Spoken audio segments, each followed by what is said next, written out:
खेला जो है वो आरंभ हो गया है। मैं अभी नाम तो आपको नहीं बता ना सकता, क्योंकि लोग हमको डायरेक्टली अप्रोच कर रहे थे फोन की, आरबीआई के मशीन में वो नोट नहीं छपी है जो राजदेश रत्न को खरीद सकता है। 12-13 साल के लड़के भी जो हैं वो रोजगार की तलाश में बाहर जाते हैं, क्योंकि उनका परिवार नहीं चलता है। राज धनवार को जिला बनाया जाए, क्योंकि ढिबरा जैसा मामला, ढिबरा को वैध उद्योग में लेकर के आया जाए ताकि सरकार को भी उससे टैक्स प्राप्त हो और साथ में जो है वो बड़ा रोजगार यहाँ पर उत्पन्न किया जा सके। प्रखंड के अंतर्गत एक चरवा गांव, जहाँ पे पूर्व विधायक हो या वर्तमान विधायक हो, उनको जब तक बहिष्कार किया जा रहा है कि जब तक यहाँ पुल नहीं दिया जाएगा तब तक यहाँ वोट नहीं दिया जाएगा, तो उसको कैसे देखते हैं?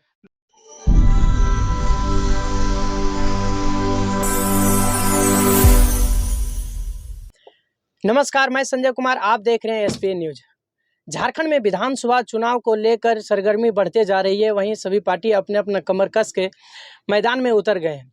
तो हमारे साथ बातचीत करने के लिए जेवीकेएसएस यानी जेएलकेएम के धनवार विधानसभा के प्रत्याशी राजदेश रतन जी हैं, और अभी कहीं निकल रहे थे, कहीं दौरा करने के लिए, लेकिन हमें गाड़ी में ही अभी इंटरव्यू लेना पड़ रहा है।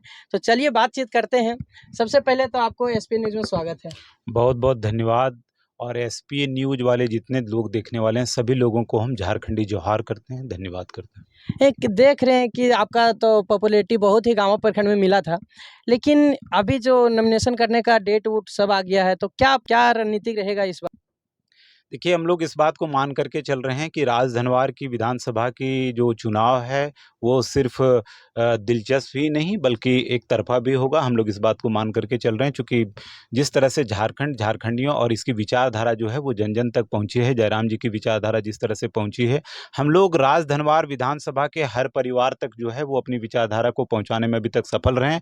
और चूँकि नॉमिनेशन के बाद जो समय रहेगा, उस समय में जो एक औपचारिक प्रचार का माध्यम होता है कि क्या, जैसे छाप हम लोगों का कैंची छाप है, ये लोग जान गए हैं, अब चूँकि पार्टी से हम लोग हैं, और साथ में सिर्फ क्रमांक वगैरह पहुँचाने की बात रहेगी। लोग उत्साहित इतने हैं कि एक-एक लोग जो है खुद से फ़ोन कर रहे हैं हमको और ये बात बता रहे हैं कि देखिए, आप पूंजीवादियों के खिलाफ लड़ रहे हैं, आप जो है वो इस परिस्थिति में लड़ रहे हैं, इसलिए उसको पूंजीवाद से नहीं, हम लोग जो है वो समर्थन से, जनता का समर्थन से हम लोग हराएँगे। तो हम लोग इस बात को मान के चल रहे हैं कि 23 तारीख का जो परिणाम आएगा वो बहुत दिलचस्प, ऐतिहासिक और झारखंड के हित में होगा, ये तय है। अच्छा अच्छा, देखे होंगे धनवार विधानसभा की बात करें तो वहाँ दिग्गज दिग्गज नेता वहाँ लड़ रहे हैं, जैसे जो बाबूलाल मरांडी है, राजकुमार जी है, जो गठबंधन से उम्मीद लगा के बैठे थे लेकिन टिकट नहीं मिला। अब भाकपा माले से आएंगे, लेकिन एक और है जो निजामुद्दीन बोल के, तो और आप आ गए। तो ये जो चारू है, पहले तिनकोनिया होता गठबंधन से मिलती तो, लेकिन गठबंधन नहीं मिला, तो अब क्या बराबर हो सकता है या उसमें आप कहाँ पाते हैं अपने आप को? नहीं, देखिए, अभी तो हम आपको बताना चाहते हैं कि बहुत ही दिलचस्प, इसलिए हमने कहा कि गठबंधन टूटने से ये चुनाव दिलचस्प हुआ है, इसमें कोई संशय नहीं है। दूसरी बात आपको बताना चाहते हैं कि आपको ये देखना पड़ेगा कि जन रुझान किस तरह का है। हम इस बात को देख रहे हैं कि बाबूलाल जी से लोग खफ़ा हैं, क्योंकि बाबूलाल जी के फ़ॉर्मूला उनके पास एक ही है, वो है मुख्यमंत्री बनने का। जो बाबूलाल मरांडी का समाचार पत्र में और वीडियो के माध्यम से आप देखेंगे, टोकरियों भर-भर करके जो है वो भाजपा और मोदी जी को गाली दिए थे, आज टोकरी भर-भर करके जो है वो बड़ाई कर रहे हैं। तो जनता जो है वो मासूम है, जनता भोली-भाली है, बेवकूफ़ नहीं है, इसलिए उनको मुँहतोड़ जवाब मिलेगा। दूसरा तरफ जो हमारे प्रत्याशी की बात आप कर रहे थे, राजकुमार यादव जी का, आप लोगों को पता है कि उनका जो उत्थान हुआ था, वो एक-एक रुपया चंदा करके उन्होंने कहा था कि हम लोग अक़लियतों की बात करेंगे, हम लोग शोषितों और वंचितों की बात करेंगे। बात तो उन्होंने की, उसी के नाम पर जो है चंदा भी हुआ, लेकिन किस प्रकार से अपना जो है वो झोला भरा गया और अपने आप को जो है, जिस बात को वो पूंजीवाद के खिलाफ चुनाव की बात करते थे, आज खुद जो है वो पूंजीवादी का एक पर्यायवाची बन करके वो उस प्रदेश में और इस माने क्या कहते हैं विधानसभा में रह गए। तो हमको मोटा-मोटी इस बात को कहने में बहुत ही मजबूती से रखने में कोई संकोच नहीं हो पा रहा है कि 23 तारीख का परिणाम जो है वो जेल कैंप के पक्ष में आएगा, चूँकि इस बात को लोग कह रहे हैं कि इस बार चुपचाप कैंची छाप। इसका एक और भी रीज़न आपको बताना चाहते हैं कि जैसे आप बड़े की बात करते हैं। देखिए, कहीं न कहीं इस बात को मान के चलिए कि कोई भी राजनीति जो होता है वो ब्रेक इवन पॉइंट पर कभी-कभी जाता है। आज राजधनवार की जो स्थिति है उसमें आप देखेंगे कि जितने भी वहाँ पर नेतृत्व करता हूँ, चाहे वो बाबूलाल मरांडी जी हों, चाहे वो राजकुमार जी, चाहे हो वो निजामुद्दीन हों, ये सारे लोगों को आप देखेंगे कि रिटायरमेंट के एज में, लेकिन वो पुराना जो आदत है राजनीति का, वो उसको कैरी करना चाहते हैं। राजधनवार की जनता चाहती है कि युवा जिसमें कि सोच, समझ, शिक्षित और एक जोश हो, जो झारखंडियत की बात कर पाए, जो यहाँ की स्थानीयता, यहाँ की रोजगार, यहाँ के प्रवासी मजदूरों की बात कर सके, शोषितों, वंचितों की बात कर सके और अपनी आवाज को जो है वो सदन में जो है वो मजबूती के साथ रख सके, ऐसे लोगों को चुनना चाहती है। इस परिस्थिति में हमको लगता है कि राज धनवार में जेल कैंप के कैंडिडेट के रूप में अगर यदि हमको चुना गया है, उसके लिए जो है वो जनता का भी बहुत बड़ा आभार है। जब मुझे टिकट दिया गया था, जिस तरह का लहर और उत्साह जनता में देखने के लिए मिला, हमको केंद्रीय टीम से जयराम जी का भी फ़ोन आया। एक बात और आपको बताना चाहते हैं कि हम जनता को स्पष्टता के साथ बता दे रहे हैं कि जनता को भी वो लोग तोड़ना चाहते हैं और मुझे भी तोड़ना चाहते हैं। लेकिन हम आपको बताना चाहते हैं कि आरबीआई के मशीन में वो नोट नहीं छपी है, जो राजदेश रत्न को खरीद सकता है। ये बात वादा है। हमको कई तरह के जो हैं वो माने क्या कहते हैं लुभावन चीज़ों के लिए भी फ़ोन आता है, बहुत सारी चीज़ों को मैं आपको स्पष्टता से मैंने एक ही बात कहा कि आप जो है वो मुझे तोड़ करके ख़त्म कर सकते हैं, लेकिन आप हमको खरीद नहीं सकते हैं, आप हमको डरा नहीं सकते हैं, क्योंकि हमारी विचारधारा जो है वो ना डरने वाली है और ना झुकने वाली है। ना हमको आप तोड़ करके बर्बाद कर सकते हैं, क्योंकि उन लोगों को पता है कि परिस्थिति जो है वो पूरी तरह से जेल कैंप के पक्ष में आ गई है और अब जो है वो खेला जो है वो आरंभ हो गया है। मैं अभी नाम तो आपको नहीं बताना सकता, क्योंकि लोग हमको डायरेक्टली अप्रोच कर रहे थे, फ़ोन पे उन लोगों को भी डर लग रहा था। हमने स्पष्टता से कहा कि आप लोग पूंजीवादी व्यवस्था से अगर यदि आप मुझे तोड़ना चाहेंगे और आप हमको डराना चाहेंगे, तो ना हम डरेंगे और ना पीछे हटेंगे। हम बहुत मजबूती के साथ खड़ा हैं, क्योंकि जनता का जो है वो शक्ति हमारे साथ है और इस बार राजधनवार में जनता खुद चुनाव लड़ रही है। ये अच्छा, सब वहाँ चीज़ जातीय समीकरण थोड़ा-सा महत्व रखता है, इसको कैसे देखते हैं? देखिए, उसको भी हम लोग पॉज़िटिव तरीके से ही देखते हैं। देखिए, इस बात से इनकार नहीं किया जा सकता है कि आप झारखंड हो या बिहार हो, इन जगहों पर जो है वो जातियों का प्रभाव है चुनाव में, या फिर आप कह लीजिए कि पूरे भारतवर्ष में भी है।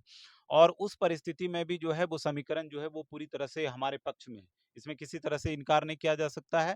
लेकिन हम फिर भी आपको इस बात को दोहराएँगे कि हम लोग ऐज़ ए झारखंडी चीज़ों को बात करते हैं। कभी जब भी हम लोगों ने जयराम जी को ज्वाइन किया या फिर इस बात को समझिए कि चुनाव में लोगों के बीच में आए, तो कोई जाति ये हम किसी को कह करके नहीं आए थे कि हम सवर वर्ण से भूमिहार जाति के हैं। हमारा कहना था कि हम एक झारखंडी हैं और जो झारखंडी के हित हितार्थ की बात कर रहा है हम उसके साथ हैं। इसलिए हम इन चीज़ों पर बहुत फोकस नहीं है, इतना बात मान करके चल रहे हैं कि आज घर-घर की आवाज़ एक ही है, वो है कैंची छाप, और ये 23 तारीख को आप लोगों को देखने के लिए मिलेगा। अच्छा, सभी जितने उम्मीदवार वहाँ उतरते हैं, सभी बोलते हैं कि गाँव और तीसरी में जो शिक्षा है, स्वास्थ्य है, ये सब पे बात करते हैं। इन चीज़ छोड़ के आप किन मुद्दे पे वहाँ वोट माँगने जाइएगा? देखिए, सबसे पहले बहुत दुर्भाग्य की बात है कि आज़ादी के इतने साल होने के बावजूद भी और साथ में 24 साल के झारखंड होने के बावजूद भी जो नई एजेंडा आनी चाहिए, जो नया एजेंडा उस विधानसभा में होना चाहिए, वो अभी भी नहीं है। आप अभी बता रहे हैं, जब गाँव तीसरी का मेरा दौरा बरसात में चल रहा था, हमने खुद देखा था कि एक व्यक्ति जो है, वो जा कर के और माने क्या कहते हैं, जब बारिश हुई थी, तो मिट्टी के घर में जो है वो ज़मींदोज़ हो गए। हमने देखा कि डायरिया से एक ही परिवार के 2-3 लोगों की मृत्यु हुई और जिस प्रकार की परिस्थिति वहाँ बनी हुई है कि अबुआ आवास जो है वो बबुआ को मिल जा रहा है, ठीक है?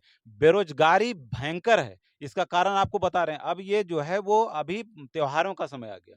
छठ है, दुर्गा पूजा है, आप देख लीजिए दीपावली है, तो अचानक आप देख रहे हैं कि जनसंख्या बढ़ रही है। इसका मतलब है कि ज़्यादातर गाँव और तीसरी और राजधनवार के लोग जो हैं वो बाहर ही, जब हम जनसंपर्क में घूम रहे हैं, तो हम महसूस करते थे, अभी तो कुछ लोग लौट के आए हैं, कि जहाँ हम जाते थे बुजुर्गों से मेरी मुलाकात होती थी। इसका मतलब जितने भी युवा हैं या फिर यहाँ तक कि 12-13 साल के लड़के भी जो हैं वो रोज़गार की तलाश में बाहर जाते हैं, चूँकि उनका परिवार नहीं चलता है। तो हमारा प्राइम एजेंडा है कि राजधनवार का पहला 2 एजेंडा आपको बता दे रहे हैं। फर्स्ट, कि किसी भी हालत में राजधनवार को जिला बनाया जाए, चूँकि तीसरी और गिरिडीह की दूरी बहुत अधिक है।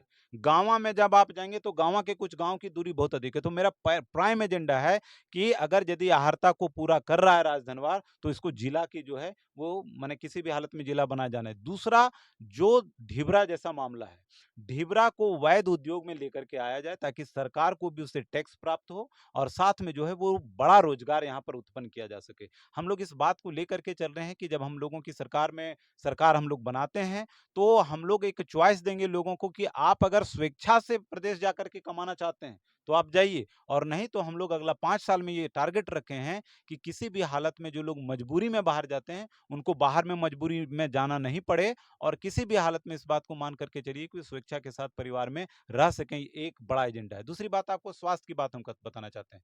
स्वास्थ्य का हालत इतना लच्चर है गाँव और तीसरी में, जिसका कोई हिसाब नहीं। राजधनवार की भी आप बात कर लीजिए, 12 बजे के बाद आपको ना डॉक्टर मिलेंगे, इवन नर्स नहीं मिलेंगे, कोई हॉस्पिटल बना हुआ है तो वहाँ डॉक्टर का ठिकाना नहीं नहीं है, कोई स्वास्थ्य केंद्र है तो वहाँ पर किसी खाली ताला जड़ा हुआ है। तो परिस्थिति बहुत खराब है इन चीज़ों को लेकर के। और शिक्षा की बात, क्या शिक्षा है? अभी हम लोग पिछले 6 महीने से आवाज़ उठा रहे थे डिग्री कॉलेज को लेकर के। अभी हमने देखा कि विनोबा भावे ने एक आवंटन किया है डिग्री कॉलेज का। तो एक आवंटन से वहाँ पर क्या होगा? हम कहते हैं कि 3 प्रखंड है, कम से कम 3 कॉलेजेस जो है वहाँ पर होना अभी वर्तमान में अनिवार्य है। और टेक्निकल एजुकेशन का कोई सिचुएशन वहाँ पर नहीं है। आईटीआई को लेकर के किसी तरह की बातचीत नहीं हो रही है। जितना ज़मीन तीसरी गाँवों में खाली है, वहाँ पर मेडिकल कॉलेजेस, इंजीनियरिंग कॉलेजेस की स्थापना होनी चाहिए। एक बड़ा वर्ग जो है, वो जो हज़ारीबाग यहाँ पढ़ने के लिए चला आता है या रांची जो यहाँ पढ़ने के लिए चले जाते हैं, इस परिस्थिति में हम लोगों को उन जगहों पर टेक्निकल एजुकेशन का ध्यान रखा जाना चाहिए। इन चीज़ों को लेकर के हम बहुत मुखर हैं और ये सारा कुछ जो है वो हमारे एजेंडा में है। गाँव प्रखंड के अंतर्गत एक चरवा गाँव है, जहाँ पे पूर्व विधायक हो या वर्तमान विधायक हो, उनको लेकर बहिष्कार किया जा रहा है कि जब तक यहाँ पुल नहीं दिया जाएगा, तब तक यहाँ वोट नहीं दिया जाएगा। तो उसको कैसे देखते हैं? नहीं, उन लोगों ने मुझे भी कनेक्ट किया था, ऐसा नहीं, हम झूठ नहीं बोलेंगे। हमने स्पष्टता से कहा कि हम आप लोगों को, अभी चूँकि हम जनप्रतिनिधि बने नहीं हैं, लेकिन आपको हम ये वचन देते हैं, हम लेटर पैड पर लिख कर के देने के लिए तैयार हैं कि अगर यदि जनप्रतिनिधि के रूप में अगर यदि राजधनवार में हम आते हैं, तो मेरा पहला जो है, वो अनुशंसा जो होगा, वो उसी पुल को लेकर के, चूँकि हमने देखा है वहाँ पर। सच में वहाँ पर दिक्कत है। जब यही बात बाबूलाल जी को कहा गया, तो उन्होंने कहा कि 3 पुल बना दिया। अरे! पूरे दुनिया में फ्लाईओवर बन रहे हैं, पुल के पुल बन रहे हैं, लोग बढ़ रहे हैं। हमारे ही माने जो पैसे आते हैं यहाँ झारखंड से, वो हम लोग जो 40% यहाँ से भेजते हैं खनिज पदार्थ का टैक्सेस को, उससे सब जगह माने फ्लाईओवर बन रहा है। और हम लोग राजधनवार में एगो पुल से भी दूर रहे हैं। आप एगो और दूगो पुल बना करके उसी को लिस्ट जो है वो हमेशा जारी करते रहते हैं। तो हमको लगता है कि जिस प्रकार से झारखंडियों को ठगा जा रहा है, अब ये सब चीज़ नहीं चल, दुर्भाग्य नहीं है कि 40% खनिज पदार्थ का हम लोगों का अपना झारखंड का जो है वो पार्टिसिपेशन है पूरे भारत में। हमारे पैसे से बॉम्बे, दिल्ली, पटना, रांची, हर जगह पर जो है वो फ्लाईओवर्स बन रहे हैं। लेकिन चेरवा गाँव के लोगों को जो है वो पुल मिलने के लिए भी दिक्कत है। तो इन चीज़, ये सब नाइंसाफ़ी अब नहीं चलेगी। हम लोग स्थानीयता की बात कर रहे हैं, इसका मतलब सिर्फ़ स्थानीयता नौकरियों की बात नहीं कर रहे हैं। यहाँ के लोगों के साथ जो नाइंसाफ़ी हो रही है, उस पर भी हम लोगों की नज़र है। और आपको बता दे रहे हैं कि सच में आपको इस मीडिया के माध्यम से हम वादा कर रहे हैं वहाँ के ग्राम की, वोट का बहिष्कार ना करें। आप कैंची छाप के पक्ष में वोट करें। पहला अनुशंसा जो होगा वो उसी पुल का होगा, ये वचन देते हैं। धनवार विधानसभा आपके क्षेत्र में लगभग में घूम चुके होंगे। वहाँ के जो जनता है वो आशा लगा के बैठे हैं कि राजदेश जी जेएलकेएम का जो नॉमिनेशन है वो कब तक होने वाली है? देखिए, हम लोग संभावना रखे हैं कि 26 या 28 को हम लोग नॉमिनेशन को जाएँगे। आज ही चूँकि चुनाव जब आप लड़ते हैं तो उसको लेकर के एक टीम भी होती है। तो हम लोगों का टीम से लगातार, चूँकि जनसंपर्क 12-1 बजे 2 भी बज जाता है रात को, तो समय नहीं मिल पाता है। इस परिस्थिति में हम लोग इस बात को मान के चल रहे हैं कि आज हम लोग डिसीजन ले लेंगे शाम तक और जनता को बोल देंगे, चूँकि आवाम से भी लगातार इस बात को लेकर के फ़ोन आ रहा है। और हम लोग बड़ी पार्टी हैं नहीं। बड़ी पार्टी का मतलब पूंजीवादी व्यवस्था से है। आज देखेंगे कि आप जो है वो पैसे और शराब का बौछार होने जाएगा जब दूसरी पार्टियों का नॉमिनेशन होगा। हम लोग तो लोगों से और जनता से आग्रह करेंगे कि हमारे नॉमिनेशन में ज़्यादा से ज़्यादा लोग आएँ, क्योंकि उनको पता है कि ये लोग जो है वो बदलाव की बात कर रहा है, विचारधारा की बात कर रहा है, ये लोग पूंजीवादी व्यवस्था में नहीं है। तो लोगों का पूरा समर्थन रहेगा, हमको पूरा भरोसा है और बड़ा परिवर्तन देखने के लिए मिलेगा। इस बार इतना बड़ा उलटफेर होगा कि पूरा झारखंड नहीं, पूरा देश देखेगा। वहाँ देख रहे हैं कि वहाँ का क्षेत्रीय विधायक जो है मुख्यमंत्री बने थे, फिर विधायक बने, वहाँ क्षेत्रीय है। तो वहाँ की जो जनता है उनको कैसे प्रलोभन दीजिएगा जो उनको छोड़कर आपकी तरफ आकर्षित हो? हम लोग कोई प्रलोभन किसी को नहीं देंगे। आपको एकदम स्पष्ट बता दे रहे हैं। हम लोग लोगों से अपील कर रहे हैं विचारधारा के साथ जुड़ने के लिए। हम लोग इस बात को मान करके चल रहे हैं कि हम लोग जिस बात को कर रहे हैं वो पूरे झारखंड में है। ऐसा नहीं कि मतलब राजधनवार की बात कर रहे हैं। 1932 के आधार पर जो है वो लोगों की बात कर लीजिए। हम लोग कह रहे हैं स्थानीयता को लेकर के। हम लोग यहाँ के नियोजन की बात को लगातार कर रहे हैं। अभी मैंने एक इंटरव्यू में देखा था किसी वीडियो में कि एक नौकरी 500 लोगों को आवंटित किया गया झारखंड में, जिसमें से 150 लोग बाहरी थे और उसमें से 200 जो जनरल था उसमें ज़्यादातर जनरल। तो अगर यदि जयराम जी या हमारी कोई पार्टी बात उठा रही तो सिर्फ जो है वो किसी ओबीसी या फिर एसटी एससी के लिए बात नहीं उठ रहा है। इसमें जनरल लोगों को भी इस बात को कहना पड़ेगा। जब दूसरे राज्य से लोग नौकरी आकर के लेते हैं इस प्रदेश में, तो सबसे ज्यादा जनरल सीट का नौकरी जाता है, आपको बताना चाहते हैं, क्योंकि भरने का जो है फॉर्म ज्यादा उसी में जो है उन लोग अपना अहर्ता को पूरा करते हैं। तो इस स्थिति में सारे लोग चालाक हैं, युवा युवा होता है, वो किसी जात का नहीं होता है। और इस बात को हम लोग मान करके चल रहे हैं कि हमारी विचारधारा का समर्थन रहेगा, इसलिए प्रलोभन नहीं देंगे, वचन देंगे कि धनवार के पूरे जो माने क्या कहते हैं सिस्टम है उसको हम लोग बदलने के लिए आए हैं। वो पुराना थक गया है। पुरानी गाड़ी की तरह मैंने आपको बताया था कि पुरानी गाड़ी की तरह वहाँ का नेतृत्व थका हुआ है। नया नेतृत्व की ज़रूरत है। उस नेतृत्व में जो है वो विज़न है, उस नेतृत्व में एजुकेशन है, उस नेतृत्व में माने क्या कहते हैं एक रोड मैप है धनवार को लेकर के और झारखंड को कनेक्ट किस प्रकार से किया जाएगा और जो नाइंसाफ़ी वहाँ के आवाम के साथ होते आई है, उसको अब हम लोग रोकने के लिए जा रहे हैं। क्योंकि आज तक लोग जो है बरगला करके, फुसला करके लोग जो है वो वोट करते हैं। आपकी बात में हम मानते हैं कि वहाँ पे प्रलोभन दिया जाता है। चुनाव आएगा, खस्सियों का दौर आएगा, शराब का दौर आएगा, पैसे का दौर आएगा, लेकिन आपको इतना बात हम पक्का वचन दे रहे हैं इस बात को कि इस बार जनता ना किसी भी प्रलोभन में नहीं आने जा रही है। वो लोग विचारधारा का समर्थन कर रही है और सबने एक ही बात कहा कि चुपचाप कैंची छाप। तो चलिए अभी बातचीत कर रहे थे धनवार विधानसभा के राजेश रतन जी थे जो कि जेएलकेएम से अब चुनाव लड़ रहे हैं। तो बाकी आप क्या सोचते हैं, नहीं सोचते हैं इनके ऊपर अपना प्रतिक्रिया ज़रूर दें।